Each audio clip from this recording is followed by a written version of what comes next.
anti-novelists. I am headed out to run some errands and have a meeting, but I got a really good question over in the YouTube channel about death stakes. Hey Victoria, what are the death stakes? Well, that is a simple way that we refer to what are the stakes of your story. So for example, if your character doesn't do X, what terrible, terrible bad thing is going to happen? Okay, those are the stakes. That tells your reader in Act 1, preferably very early on, why is this story worth reading? If this character doesn't accomplish dealing with whatever their thing is, what's the terrible thing that's going to happen? If the woman doesn't deal with her controlling mother, she will never fall in love and never be independent. Okay, that would be psychological stakes, but that's considered a death stake, right?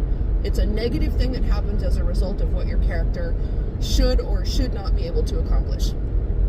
If it's an actual death, for example, your main character is the hero, maybe he's the investigator or the cop, and the heroine is kidnapped, that's real death stakes, because now your hero must rescue her or she's actually going to be killed.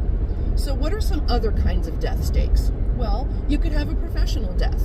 So let's say it's the end of the aging attorney's career and they are fortunate enough to land a huge case that's going to redeem them because maybe they've fallen into drinking, they have let their career go, they understand that everything is looking terrible, but they land the big case, right? Paul Newman in The Verdict. So he's given an opportunity to redeem himself and save his career, save himself from professional death. So that would be professional stakes, right? Professional death stakes. So when we say death stakes, it's simply a shorthand way of cueing your reader into, if my character does not accomplish their change, their transformation, their triumph, then this bad thing will happen. And the shorthand way of naming that bad thing is the death stakes, which, as I said, can be psychological. You'll be crushed psychologically if you don't accomplish this thing. Professional, your career will be ruined. Actual death, somebody or the main character is going to die for some reason because they can't accomplish something. Those are the stakes. Why are stakes so important? This can't be understated because the stakes of your story are the reason why your reader wants to keep reading to find out what happens.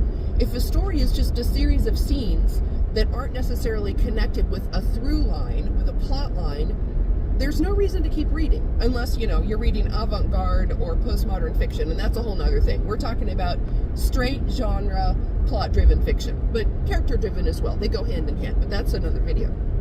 So, using your stakes to pull your reader through the story, reminding them there's something at stake here.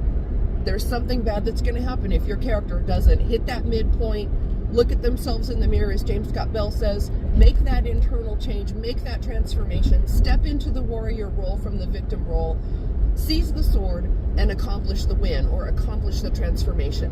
Then, if you've done your job as a writer and you've set the stakes high enough, the reader is rooting for that character because that character is amiable, is lovable, is appealing. There's something about them that your readers are rooting for them, and your readers know what is at stake, and therefore you've got a good story because you've hit all of those marks. So I hope that breaks it down in a simple way. Stakes are simply the way that you tell your reader this is important, and if this character fails, something really bad's going to happen. So there you go. That explains the death stakes. We will get more into the subtleties of that when we start talking about how you leave clues and pull your reader through the story using different plot points. But that's the high level view. So have a great day, and I will see you in the next video.